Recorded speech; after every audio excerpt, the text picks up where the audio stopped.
Hello, everyone, and welcome back to Towergate. It is Towergate Day number 715, 715. It's March the 8th, 2019, Friday. Thank you so much for tuning in. Oh, my. Oh, boy. What? You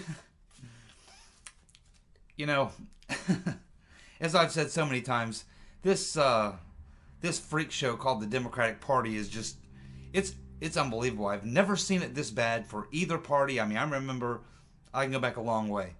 The Clintons, I can remember, of course, the Nixon, the Watergate thing. I have a lot of memories of a lot of, crazy stuff going on in politics, but I've never witnessed anything in my life what I'm seeing going on with the Democratic Party. And just as we talked about right after the midterms, and I said, a lot of these radicals that just got elected, Nancy Pelosi, Madam Botox, is going to have a hell of a rough time trying to herd these wildcats. And right now, there's 3 wildcats specifically that are driving her nuts. Of course, we'd be talking about Kami Cortez, this Ilhan Omar, and who's the other one? Tlaib. Yes, Tlaib. Rashida Tlaib. Okay, so these 3 are a freak show into themselves. I mean, they're a one-woman show, I should say. And there's 3 of them, and they're giving Pelosi major headaches right now, and as we're all witnessing. The problem she's got is that almost half of the Democratic caucus is falling in behind these guys, behind these 3. It's not like Pelosi is got all these centrist Democrats or corporate Democrats on her side, and they're all pointing the finger at these 3. No. It's Madam Botox looking at these 3 with more than half probably of the Democratic caucus behind them, and they're pointing the finger at Nancy. Of course, we heard yesterday that they tried to have some sort of a meeting to decide how to handle these comments, these anti-Semitic comments by Omar, and Pelosi basically walked out of the meeting. She was being shouted down, and she said, well, if you don't want to listen to me, then I'm just not going to bother. And she walked off stage. And, of course, she did show up today.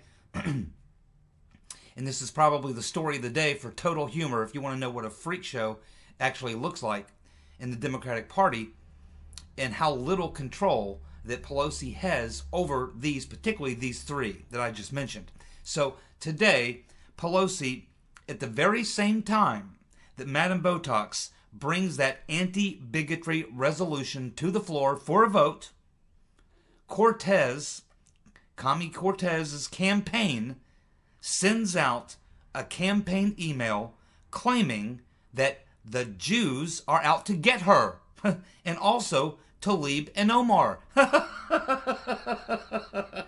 Man, it doesn't get any worse than that. So here's Pelosi. She finally goes through that fiasco yesterday. Clearly they made a decision that they decided on something, and obviously what they decided was to do 2 things. Number 1, not mention Omar. She's the one that started all this. To not mention her by name, and also throw in white supremacy into this resolution. But the idea that she shows up there today thinking, okay, we got this all sorted out. We're gonna have this vote. I'm gonna put this resolution up on the floor for a vote. They put it up on the floor for a vote. It passes overwhelmingly, and at the same time that the votes are being cast on this resolution, out comes an email from Kami Cortez's campaign saying that the Jews are out to get her. So they got a resolution for a bill, an anti-bigotry bill. And as the anti-bigotry bill is being voted on, Cortez is sending out an email saying the Jews are out to get us. Oh, man. Can you imagine Can you imagine Pelosi going back to her office thinking, well, I'm sure glad we got that taken care of. That sucked. And about that same time, she's probably getting a message from one of her aides saying, you might want to take a look at this email from the Cortez campaign. Send it out while we were voting. Oh, God. Oh, my God. Oh, my goodness. And it's going to get worse. My friends, this is not how... It gets much worse. This is bad. But it's going to get much, much worse. This freak show has to go on for another almost 2 years. 1 year and 9 more months of this freak show. I mean, the wheels are already fallen completely off. I don't know how they're going to make it to 2020. I honestly, the Democratic Party may literally split before 2020. They may not have to wait to lose in 2020 in a massive defeat. This party may split up before then. I don't think Pelosi can hold this together. I'm not sure she's going to make it as Speaker until 2020. She might be taken down in a coup herself by these radical leftists who've taken over the party. I'm not joking. I mean, I've never seen anything quite like this. Normally, something like this would happen. I mean, you can imagine in the past, try to think of any speaker prior, or any majority leader of a party, or any heads of a party, the top, ranking people in the party. Imagine they're out there voting on an anti-bigotry bill, and a member of their party comes out and sends out which was all about anti-Semitic comments, and then while they're taking the vote, some member of their caucus sends out a campaign email saying the Jews are out to get me. Oh God! I mean, oh my goodness! This thing's going to get way worse, and we're going to laugh. We're going to be laughing through it all. We are going to be laughing through it all. It's just unbelievable. It's, some of you may not actually believe this. This is not a joke. This didn't come off The Onion. I'm not joking. You can go Google it if you want. I'm telling you the truth. This actually happened. God. Oh, but it continues to get, there's nothing worse than that, okay? Yeah, not today so far. It will get worse, but as far as today's concerned, there's nothing worse than that. But there's some other bad stuff that we shall talk about. In fact, how about this? The Democratic National Committee has announced that they are going to ban Fox News from hosting any Democratic primary debates. Oh my God! They're going to ban Fox News from hosting any primary debates? They're not going to let Fox News host a Democratic primary? What in the world are they thinking? What do they think the Republicans are going to do? The Republicans are probably going to turn around and say, okay, well then we're not going to let MSNBC, ABC, CNN, NBC, PBS, and the rest. We're just going to let Fox do all of our debates. Imagine how much money and revenue they will lose. CNN and MSNBC and ABC, they all get a chance to host Republican debates. So, I mean, I would assume that the Republicans are going to come out and say, okay, well, you two can play that game. If you're not going to let Fox host any debates, then we're not going to let any liberal networks host any Republican debates. I mean, that's the obvious play here. Who loses worst in that deal? This is just insanity. I mean, that's just a bad business decision. I mean, forget your politics, forget, anything else. Just purely as a business decision, that's a big, big fat loser. And of course, Trump had something to say about that in a tweet. Trump basically said, okay, well, you want to play that way? Then I'll make sure that in the presidential debates in 2020 that all liberal media outlets are banned. We won't let any liberal media outlets cover any of the 2020 presidential debates. Now, I'm not really sure how that works. I'm not sure if Trump could do that. But if he can, he probably will. Imagine that. Imagine not only would the Republicans not allow any of the liberal outlets to cover any of their primaries. Imagine if Trump could keep any of the liberal media outlets from being able to host any of the 2020 presidential debates, of which you normally have 3, and they're widely watched. Imagine the ratings lost there.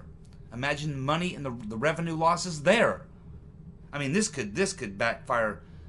I'm purely as a business decision. This could cost these liberal media outlets hundreds of millions of dollars, but they may not care. Honestly, so I've never seen insanity like this before. Normally, when it comes to the money, yeah, I mean, they're all political people in the liberal media, but normally, for the people at the top calling the shots, It's about the bottom line, the revenues. But at this point, their Trump derangement syndrome is so bad that it's causing executives whose job really is to bring in the bucks, causing them to make business decisions that are horrible. They're going to cost them millions and millions of dollars. I mean, this is just absolutely unheard of, man. We are in uncharted waters. We've never been in these waters before. Never.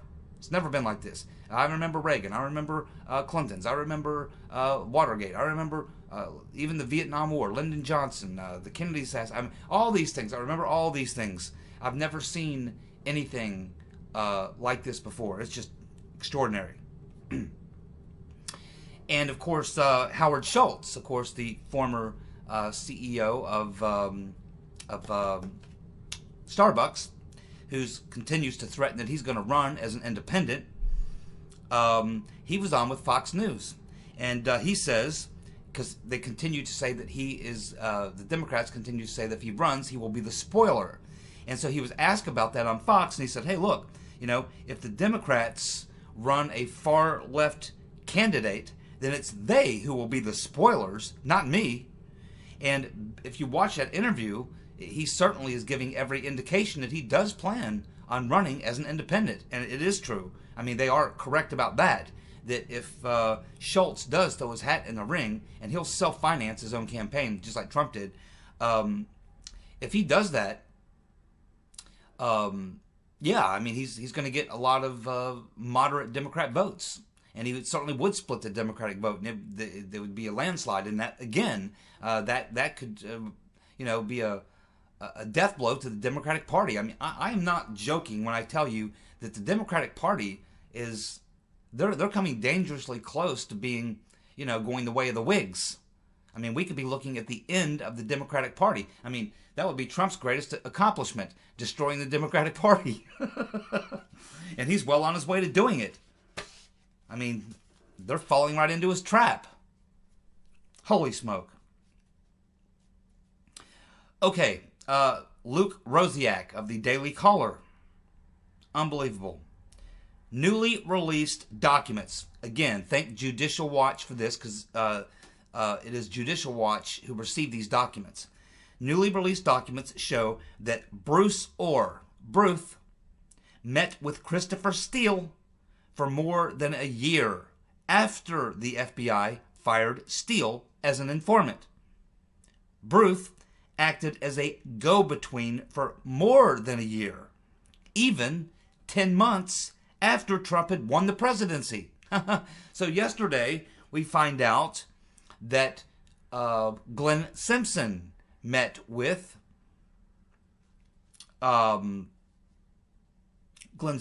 Jonathan Weiner.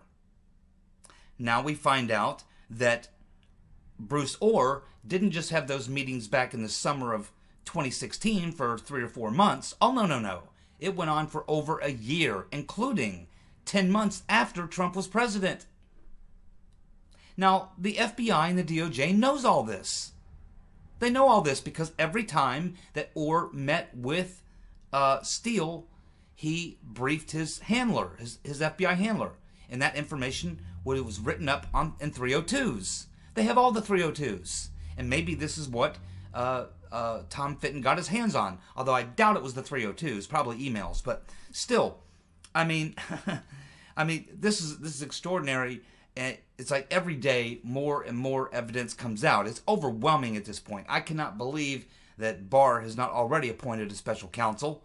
I'm watching very closely. My patience is running out with that. And in fact, I'm even starting to wonder about Lindsey Graham. What's he waiting for? I mean, the Democrats have already started laying the groundwork for the impeachment hearings. What's Lindsey Graham waiting for? He said he was going to investigate FISA. He was going to call these people in. He's going to investigate the dossier. He's going to do all these things. What's he waiting for? There's no need to wait. Waiting is a losing game. The Democrats aren't waiting. There's no reason to wait. Lindsey, get those subpoenas out there. Call these witnesses in. Have these hearings. And get the ball rolling. ASAP. People screw around and screw around and screw around. Well, Trump met yesterday with the Prime Minister of the Czech Republic. Of course, he is Andrej Babis, and of course we covered his election. It was extraordinary. He's basically the Czech Republic version of Trump. He is a private businessman, wealthy businessman with a trophy wife, and of course he won a big election in the Czech Republic, and now they've taken a real hard, populist, nationalist sort of position, and of course you just knew that he would get along great with Trump because they have a lot of the same rhetoric and stuff like that. And of course, Babis told Trump when they were meeting, he said that he understands Trump's "Make America Great Again" plan, and he said, "I have a similar plan for my country." He's going to make the Czech Republic great again. And hey, let me tell you something else that's going on. Ontario is the largest province in Canada, and as you know, they elected a very Trump-like leader for Ontario, and his party won like 71 or 72% of the seats in their elections, and they're probably the most influential province in Canada. And so we're hearing a lot now that the young people in Canada, the most popular phrase that you're hearing from young people in Canada, unlike young Americans, obviously, who are following the Bernie line, the commie line, apparently one of those popular slogans that they're hearing from young people in Canada is "Make Canada Great Again." It's catching on. It certainly is. Viktor Orban is just the guy in Austria, Matteo in Italy. I mean, you're seeing this sweeping all across Europe. It's extraordinary, is what it is. Extraordinary. Okay, well, here's some good news for Ilhan Omar. She needed some good news today, so let's go ahead and give her the good news for the day, because she's getting beat up pretty bad, well-deserved.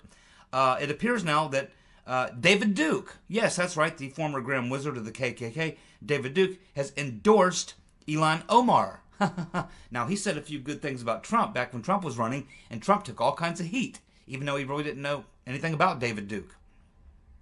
So, David Duke has endorsed Ilhan Omar, and he said that she is the most important member of Congress. Shows you what a crazy man he is. But do you think that the left-wing media are going to come out and dog her because David Duke has just given her a strong, strong endorsement? My guess is you won't hear a word from the liberal media. That's my guess. Well, it looks like Judge Ellis has made his ruling in the Manafort sentencing trial, and it looks like he's only going to give Manafort 47 months. That's just a 1 month shy of 4 years. Uncle Bob the Executioner had recommended 19 to 24 years. 19 to 24 years. Looks like Manafort's going to get a little less than 4, which means he'll probably be out in about 2. Now, he still has his other hearing in the Southern District of New York, and the judge there is not going to be so friendly with him, I'm sure. Totally different type of judge. So he may end up getting more actual jail time from that judge in that case in the Southern District of New York than what he got from this particular case here, which this was the majority of the money laundering, bank fraud, and things and such. So he's got 4 years here. He'll probably serve 2. We'll see what he gets in the Southern District of New York, and we'll also see if Trump pardons him. And I wouldn't be the least bit surprised to see Trump pardon him. But I think it will have to come when we're a little farther down the road, and once it's been exposed, once the Spygate truth has been fully exposed, not to us, we know, but to the rest of the general population that's not following the story like we are. I think at some point Manafort will get his sentence commuted, and he will be out of jail early. I don't see Manafort serving his entire time, whatever it is. Well, let's see. Let's go down to the next crazy commie and see what they're saying. Well, it appears that Spartacus, the presidential candidate Cory Booker, is doing a campaign speech in Iowa yesterday, and he says that meat eaters' days are numbered. Really? I'm a meat eater. I don't feel like my days are numbered. I'm just getting ready to break out the grill here in a couple weeks and grill up a lot of steak and burgers and chicken and pork. So Booker says that the world cannot keep providing enough beef and pork to satisfy meat cravings. Not enough land for the animals we would need if China and Africa start consuming as much as Americans. Are you kidding me? Are you kidding me?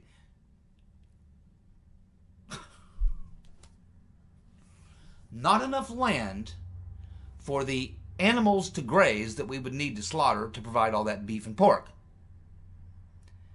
Apparently, Cory Booker is not aware of the fact of how much wide open land that there is just in this country. Wide open land, never developed, just wide open land. Apparently, he's never been out in New York. Apparently, he's never taken a plane ride across the country where you can look down as you're flying, and once you get over, let's say, once you get past, say, like what I've seen, once you get past like Illinois or maybe Missouri, and then Missouri's got a lot of wide open flat land too, but once you go from there, there's a lot of wide open territory all the way out to the West Coast. I mean, has he ever been to the Dakotas, Minnesota, Wisconsin? I mean, there's so much damn real estate land that's never been developed or used in the United States that it's not even funny, let alone, not so much in Europe, but even there's plenty of more space in Europe for grazing cows and feeding pigs. Pigs don't need a lot of room. I know, my Uncle Condi was a hog farmer. Hogs don't need, you can pack a hell of a lot of hogs in a relatively small space. Hell of a lot of hogs. And cows, yeah, they use quite a bit of grazing land, but we got gazillions and gazillions. The fact of the matter is, that's a stupid comment. There is so much freaking land that's never been used before, and the idea that we wouldn't have enough land to support the animal population we would need to create the beef and the pork. I mean, this is just insanity. I mean, this guy's nuts. This is almost as stupid as the idiot Democrat who suggested that that island was going to tip over. I mean, these people are just, not only are they commies and crazy, they're stupid. I mean, these are stupid people. Just for this one comment alone, he should never even, no one should ever consider him for president. You can't have a president of the United States that's this freaking stupid. Just unbelievable. Well, you know, you just knew that Michael Cohen made a really bad decision when he took on the rotten Reverend Clinton's lawyer to defend him, especially pro bono. Did Michael Cohen actually stupid enough to think that Lanny Davis was defending him for free? Somebody's paying Lanny, and I'm pretty sure it was the Clintons. Well, now I'm 100% sure it was the Clintons. But the fact that Michael Cohen was stupid, and Michael Cohen's another dumb, he should be dumbass of the week. Well, he's been nominated and came in second place last week, tied for second. So, how dumb is this guy? I mean, how did he pass the bar exam? Yeah, maybe I'll go take the bar exam in New York. Maybe I could pass it. I've never even studied for it. But if this a-hole can pass the bar exam, I'm pretty sure I could. Because he took on Hillary Clinton's lawyer pro bono.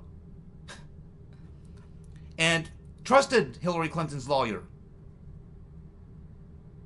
And all he did was set Cohen up for these to go in. No lawyer in his right mind would have said, yeah, go testify to Congress and tell some more lies.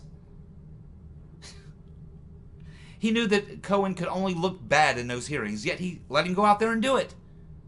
No lawyer in his right mind would have said, yeah, go out there and do it. Although I guess Cohen's got a deal. He had to do it, probably. From what we hear, he was threatened. His wife was going to go to jail for 30 years if he didn't go out there and make an opening statement saying Trump's a criminal and a hack or something. But this is what's crazy about this story is that, by the way, and this is another lie that Cohen's now been caught in. So Cohen said in the hearings that he would never ask for, nor would he accept a presidential pardon. The problem with that is that Hillary's lawyer, who was representing him, Lanny Davis, was on TV last Wednesday. The week prior.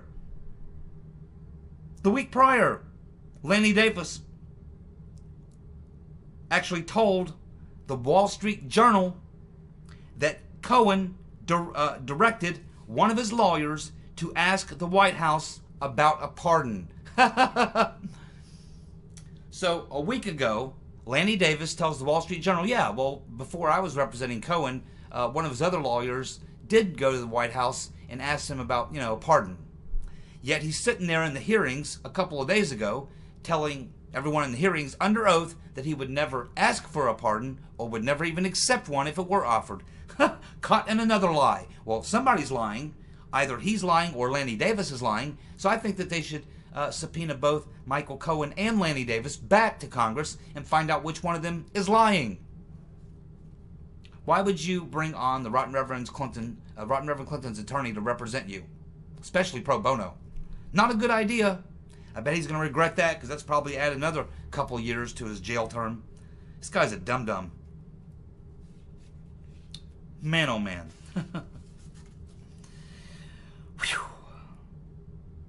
Oh, by the way, Michael Cohen is also suing Trump for $1.9 million in legal fees. You got to be kidding me. Undoubtedly the worst lawyer ever. The worst lawyer ever. Turns on his client. Not only that, we found out, a month ago or more maybe, that he recorded conversations that he had with his clients, including Trump. And he wants to go make the case that Trump owes him $1.9 million for legal services? Man, this guy, he's dumber than dirt.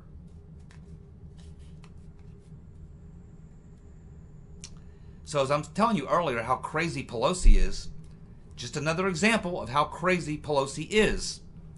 Now, she's asked a question by a journalist, and I don't recognize who the journalist was, but I'm pretty sure it was no one from Fox, like I usually recognize them. But some journalist asked Pelosi the following question regarding these investigations that they're launching into Trump. And the reporter says to Pelosi, what kind of evidence does the House have right now on Trump to launch all these investigations on him? And could this possibly be overreach? And Pelosi says, no, this is our constitutional responsibility to have oversight over the executive branch. Here it comes. And the evidence that they will have is what they will gather doing their oversight, bringing truth to the American people.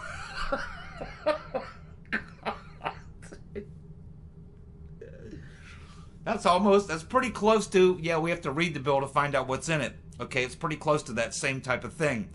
The question was, what evidence does the House have to justify investigating Trump? That's the simple question. What evidence does the House have to justify investigating Trump? And Pelosi's short, simple answer, to boil it all down, is that, oh, well, they will have the evidence once they finish the oversight. In other words, they don't have any evidence to start an investigation. But it's their investigation that they're going to do that's going to produce the evidence to justify the investigation. That's exactly how we got Spygate. They did all the criminal, illegal investigations into Trump and his campaign team, hoping to find the evidence that would later justify what they were doing illegally. And unfortunately, what they counted on was the dossier, which turned out to be bullshit. And then they found themselves in a real pickle because now they had to cover it all up. They didn't have any evidence, and they went forward with the investigation anyway. And here's the exact same question. They're doing the exact same thing. They have no evidence, but the evidence, Pelosi says, that they're going to find as they move forward with their, that's the definition of a witch hunt, okay? Now, if the Republicans had any balls, which they don't, but if they did, they would start launching, every committee that they control in the Senate would start launching immediate investigations into every damn Democrat in the Congress, including Pelosi and all the rest. Biden especially. Oh, go ahead and dig into Biden's past. Oh, he's got some real beauties in there. His son has been involved in a lot of shady deals with the Chinese, with the Ukrainians. Just so happens, right after Biden has visited China and the Ukraine, all of a sudden his son gets a big business deal with both. Why don't we look into that? There's actual evidence there. But why don't the Republicans start launching all kinds of investigations, and then when the media ask, or the Democrats ask, what reason have you got to launch these investigations? They can just simply say, well, we really don't have any evidence now, but that's why we're going to do the investigation, to find the evidence to justify the investigation that we're about to do. And they'll go, huh? You can't do that. That's what they're doing. That's how crazy Pelosi is. She's lost her mind. Now, she probably thinks that the average American doesn't pay attention or is too stupid to pay attention. But she doesn't realize, I guess, that there's people like me out here. And I'm not going to be the only YouTuber or alternative media site that's going to tell you this. Many of you probably have already seen it before I brought it up. But if you didn't, now you know. How Pelosi... Remember, this wasn't a conservative asking the question. This was a typical left-wing media journalist asking her this question. A friendly. What evidence does the House have to justify these investigations? And are you worried about overreach? And her answer is, well, essentially we don't have any evidence yet, but that's why we're conducting the investigation, to find the evidence, to justify the investigation that we're going to do. That's crazy. That's not how things work. It's never been how things work. It's just amazing. I'm almost becoming speechless at this point. I've never seen anything like this. And it's going to get much worse. It's a freak show, man. So, in response to the comment by Clapper, James Clapper, Ron Wyden, because remember, yesterday I told you that Clapper said that he really didn't lie to Wyden about that question about are they spying on millions of Americans. He said he misunderstood the question, didn't understand the question.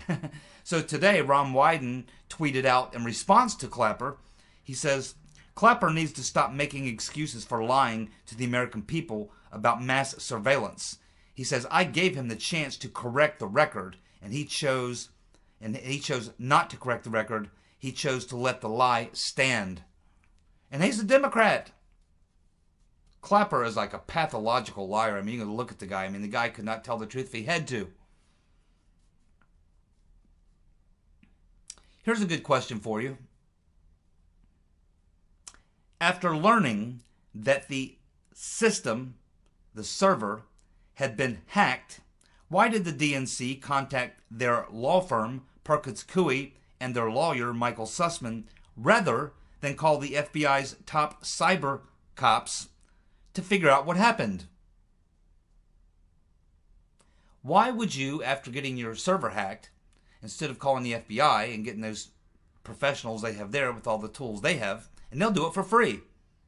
They'd love to. Won't charge you a penny. Come in, take them servers, find out what happened. That's not what they did. Rather, they chose to pay some very high legal fees to their law firm, which their specialty obviously is defending Democrats in lawsuits and working on Democratic left-wing political activism. Why would you call a left-wing political activist law firm to after your servers have been hacked, rather than call the FBI? Why would you do that?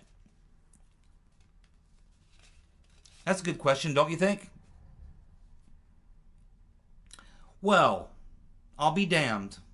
This is probably going to surprise one of you, or maybe none of you.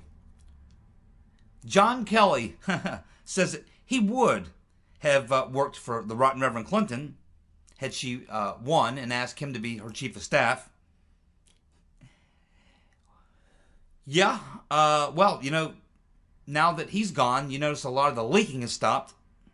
And by the way, saying whether or not he would have worked for the Rotten Reverend Clinton, I'm pretty sure he was working for the Rotten Reverend Clinton as Trump's chief of staff.